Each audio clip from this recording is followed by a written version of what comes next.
Pro Group Management. Workers' comp that works for you.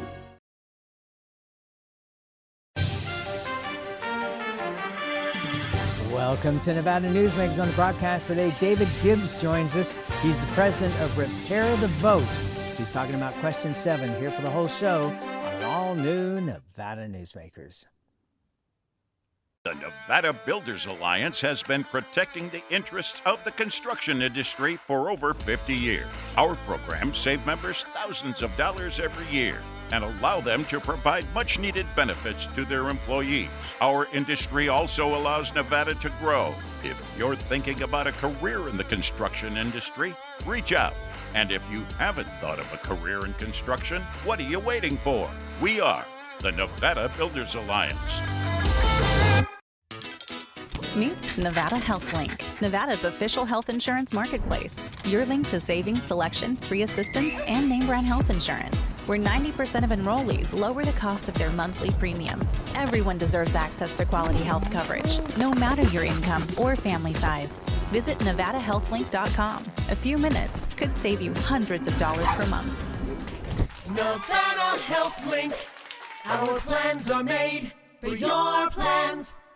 Like a traditional handmade basket, retail is woven into the fabric of life in Nevada. From big box to mom and pop, retail supports our communities in countless ways. Jobs for the disabled, team uniforms for kids, help for the elderly, and so much more. Retail employs over 1 in 10 workers. Retail supports Nevada, and we support retail.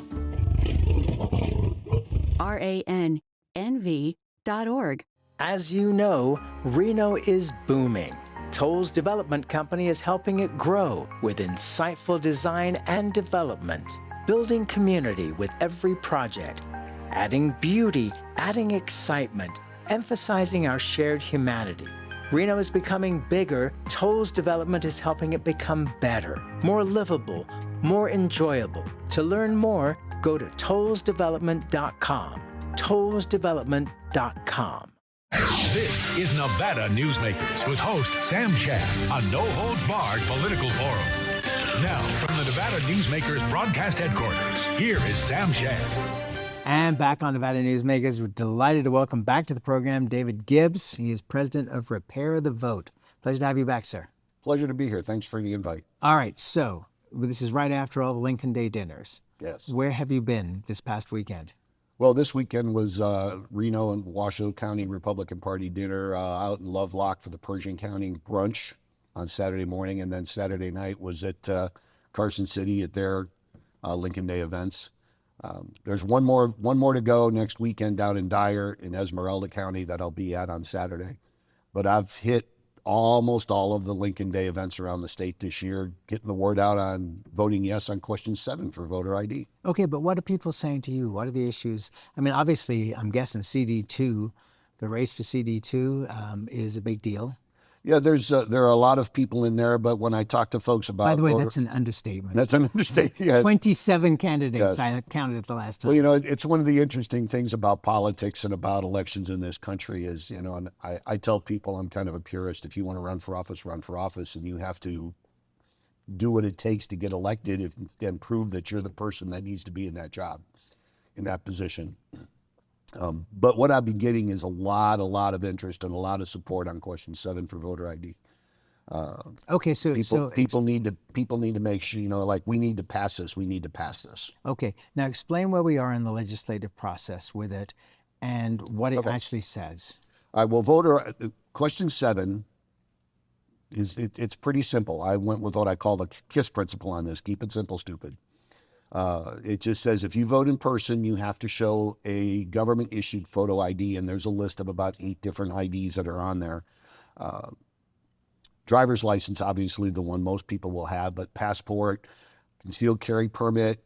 If you work for a government agency, federal, state, or local government, that ID is acceptable. Military ID is acceptable. If you live in one of the tribal regions, have a tribal ID, that's acceptable. And then I also made a provision at the bottom that, if the legislature decides to add an ID to this, a government-issued photo ID to the list, then that's their prerogative. because 5-10 years down the road, you never know what's going to happen, and we shouldn't have to try and change the Constitution to approve some form of new identification that comes out. A real ID is part of that because it's on a driver's license? Yeah, it doesn't have to be a real ID. All right, it does not have to be, but it has to be some form of, what I basically look at said, you need something that has your picture and your name. That's as simple as we need to make it. Okay, does it have to be current? It has to be within it can be expired no more than 4 years. Okay. And if you're 70 years or older, it can be expired for any length of time. For example, some folks that are older that don't drive anymore, but they still have their driver's license, that's still good. And that really was my question. Yeah, that would be good. And the other thing that's on there is when people mail in their ballot, in addition to signing it, there'll be a block next to it, or next to the signature block, they need to put the last four of their driver's license or the last four of their social security number as an additional means of identification for when the ballot when the envelope's open, they take a look and verify the individual. Okay, so we may have talked about this the last time you were on, but it's been a while, so let's bring it up again. I remember when Todd Story was with the ACLU, that he said that 10% of Nevadans didn't have ID. And I challenged that then, and I challenge that now.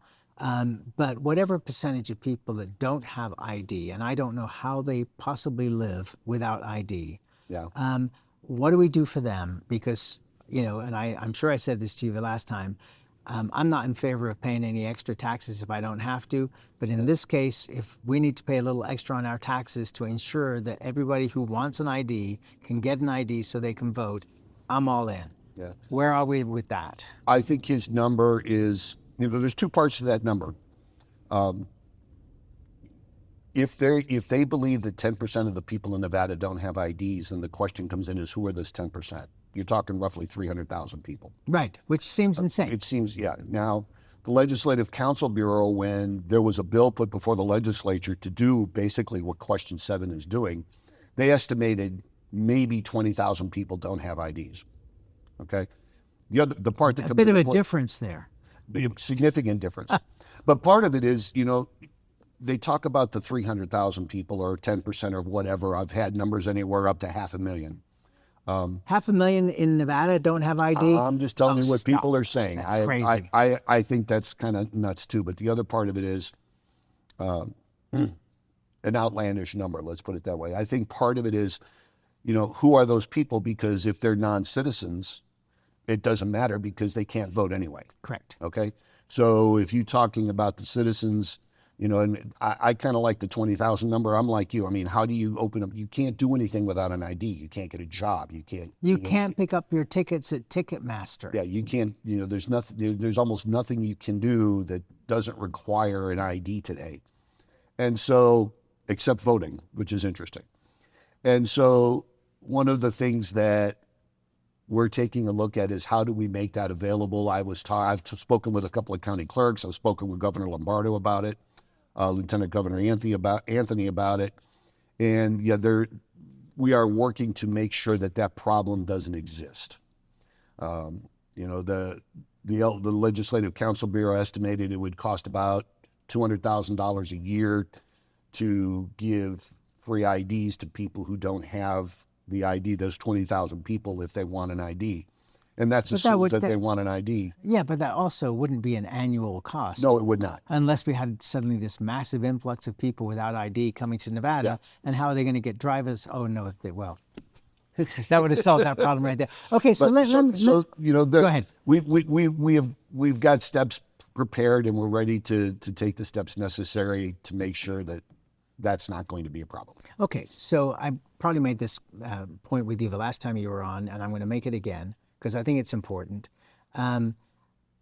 I personally don't think that we have any kind of major problem in this country with illegal voting. I just don't, you look at the court cases across the country, I don't see the problem. But here's what I do see, which is that people don't have confidence in the system because there are so many stories out there saying that there is a huge problem. Yeah. I think in the last election cycle, that we had one person who got into trouble with the Secretary of State's office because they voted on behalf of their wife in addition to their own vote. And that was the only thing that happened in the state. But here's the thing.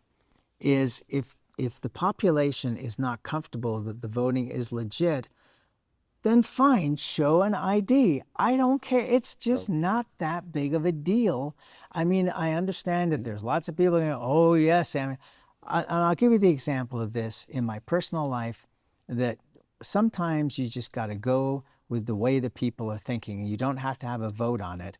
When masks were not mandatory during COVID, I went to Whole Foods on a Friday night to do the grocery shopping, and I was the only person in the store that didn't have a mask on. And I was getting dirty looks from all the people in the store. And I thought to myself, you know, Sam, you don't have to wear a mask, but the public have voted in this store and they're all wearing masks. So next time I come in here, I'm going to wear a mask. And I did.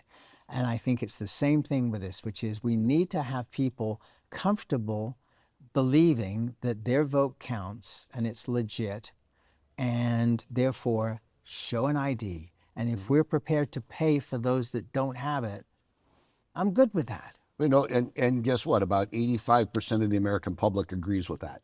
The only people that don't agree with it seem to be the Democrat leadership in D.C. and here in Nevada. Well, but here's the stupid part about this. Yeah. Okay.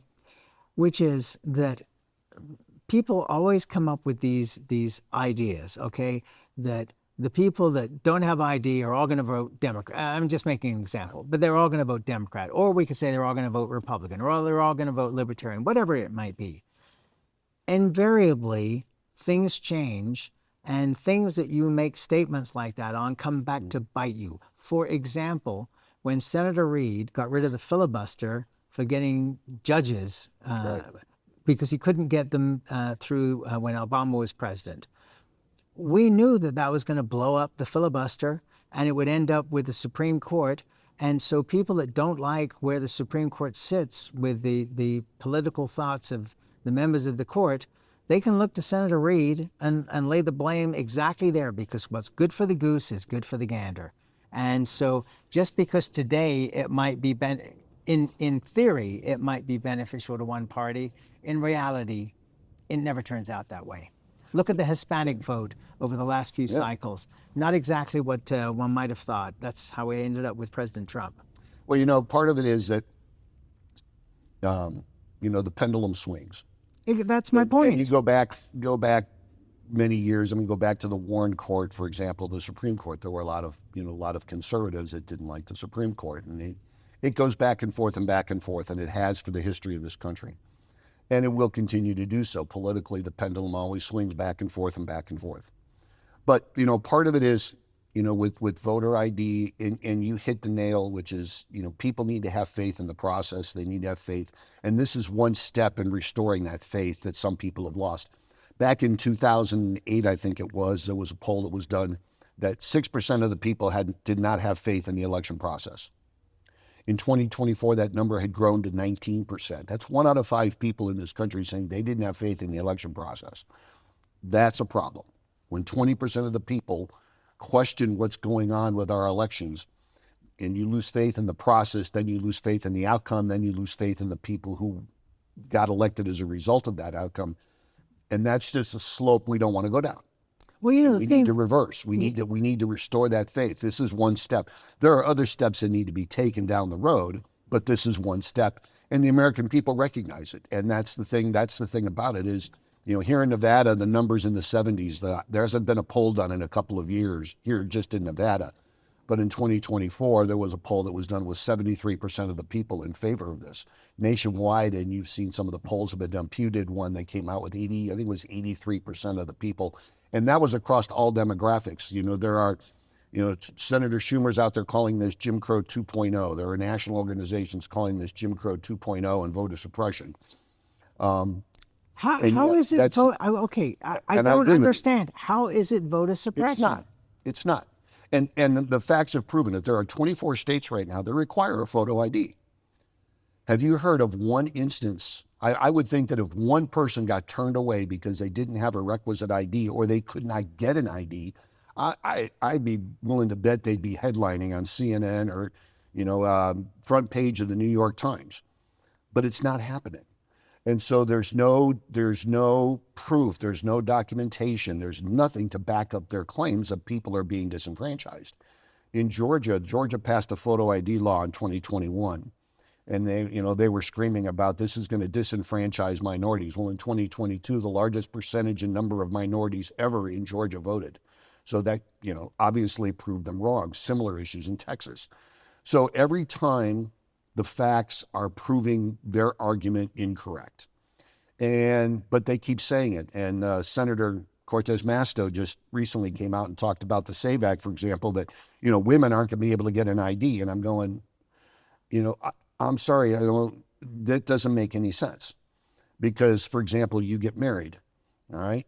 Oh, okay. Well, you want to change your name, okay. and we're getting a little bit different, but it's all part of the same thing. Well, it is the same anti-argument, which does not.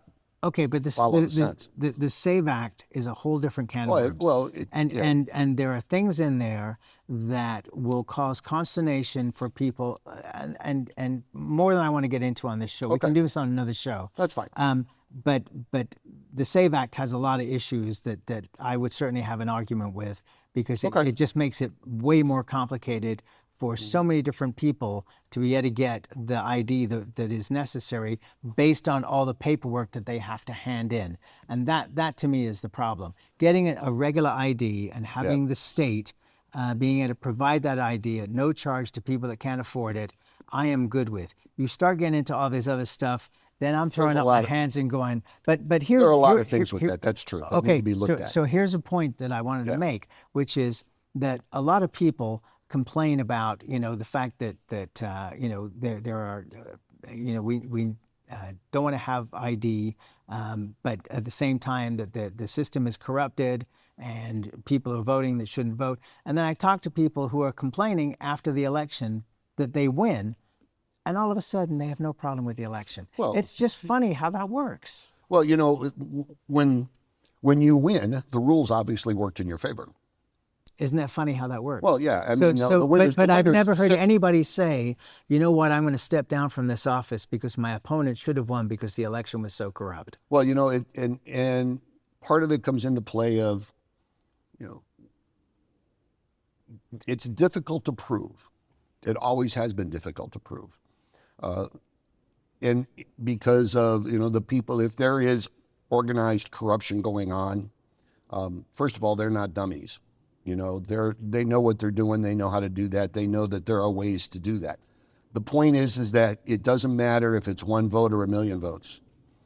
The point is the faith in the system comes from the fact that people believe the process is fair, open. If somebody wins an election by one vote, in my city council in North Las Vegas, I can't remember which year it was, my city councilman lost by one vote. Okay. All it would take is one fraudulent vote or two fraudulent votes to change the outcome of that election, right? And so when it doesn't take much. A lieutenant governor lost his county commission race a few years ago by 15 votes.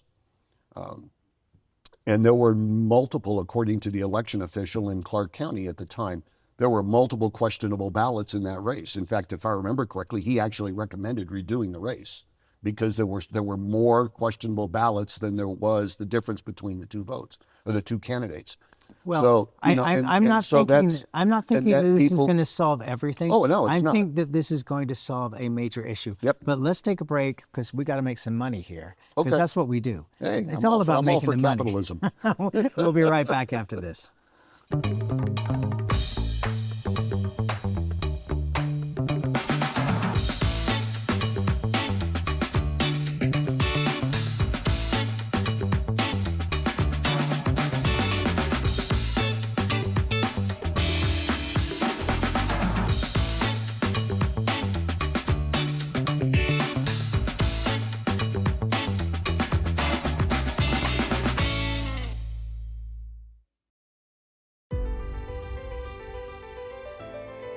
Welcome to Story County, where history meets innovation, and a pioneering spirit continues to shape our future.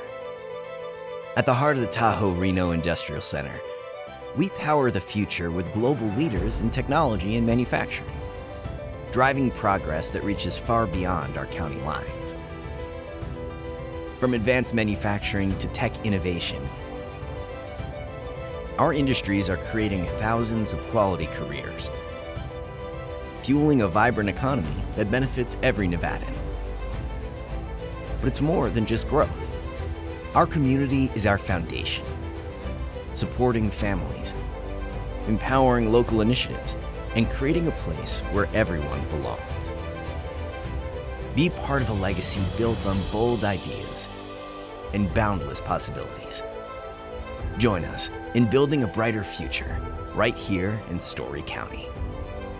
Story County, helping build Nevada's future.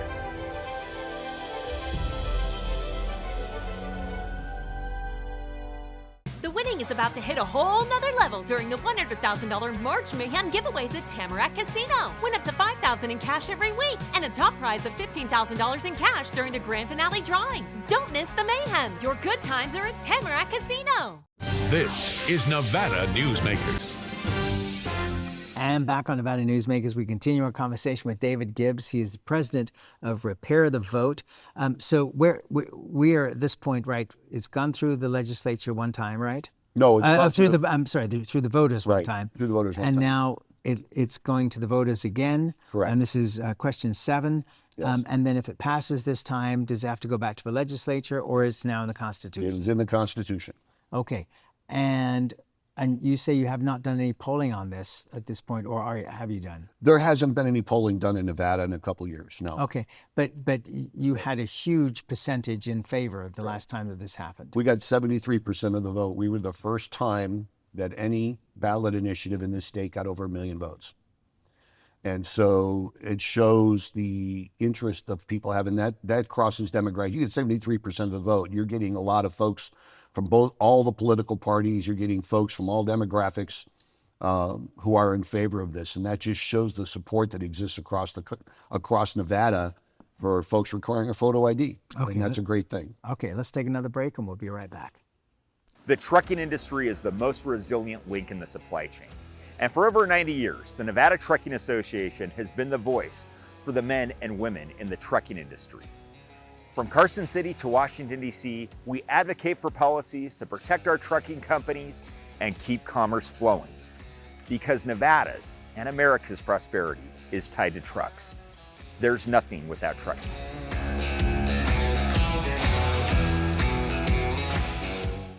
At Nevada Urban Indians in Reno, your health is our priority. Our medical clinic welcomes everyone. We accept all insurances, ensuring quality care is within reach. Nevada Urban Indians, your partners in health. A power line is more than a power line. It's maintaining the bottom line for small businesses. It's keeping the assembly line moving for our workforce. For our brightest minds, it's meeting a deadline. It's on the front line with our heroes. And on the sidelines of the biggest games. It's a direct line to our loved ones. And it's a lifeline for the most vulnerable. There's a lot on the line. We're the Peters family, 2 combat veterans, our daughter Elle, and our Liberty Dogs puppy in training, Cooper. Cooper will grow up to be a life-changing companion to a veteran with visible or invisible challenges. We're helping Cooper build focus and confidence so he's ready to support his veteran. And we know he will help bring happiness and independence to his veteran's life. So join us, become a puppy raiser, and change lives, one puppy at a time.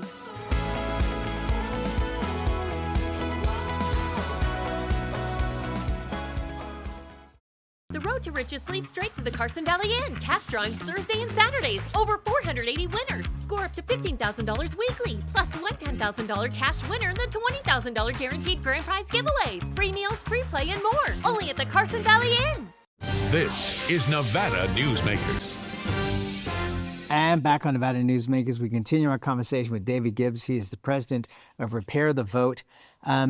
You seem pretty confident that this is going to go through this time, and I don't blame you for that confidence. Well, you know, I'm optimistic because of what happened last time, because of what's going on, what people have been saying across the state. But I'm not taking anything for granted. There are organizations out there who I know are already actively working to oppose this, and because they realize this is their last chance to stop it before it gets in. But I mean, where's the Secretary of State on it? the Secretary of State, his position last time was this was not needed. I haven't talked to him about where he sits this year, but when this was, his big thing was we don't need it. Our elections are already fair, secure, and accurate here in Nevada, so we don't need to do this. And you know what's ironic is I totally agree with him, but that's not the point, because I think the point is, as I said earlier, is that if people don't have faith in the system, and this gives them faith in the system, without the SAVE Act and all the other stuff, just this one simple thing, I think we're good. And I could be wrong, but that's just my opinion. And I think that's where a lot of people agree with you.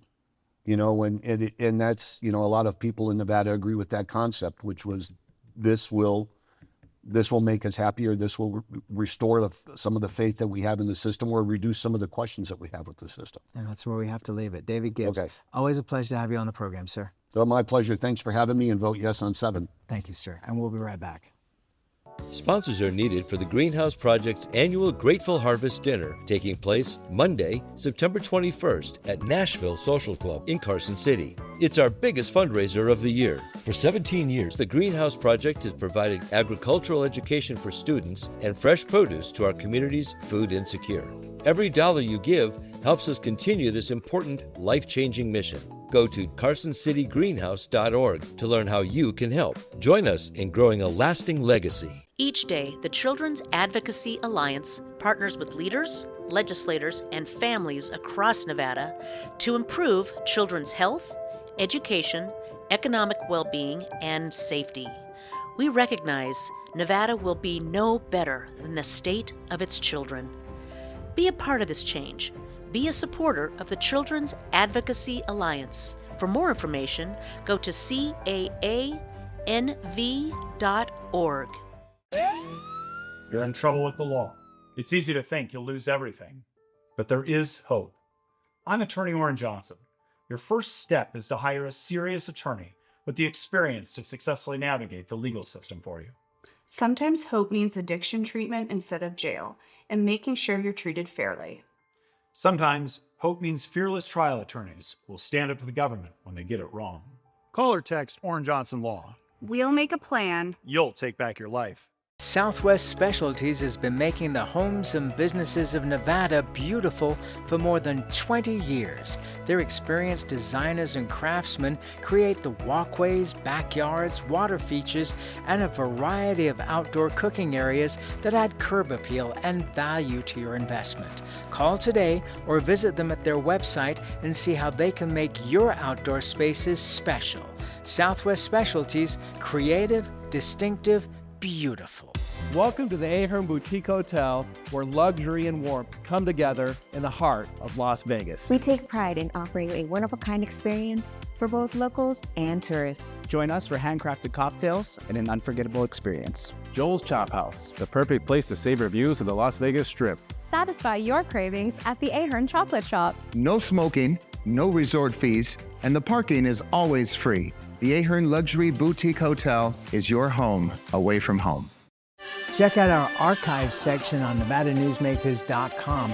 Great interviews going back as far as 2002. Really worth watching. We'll see you in the next one.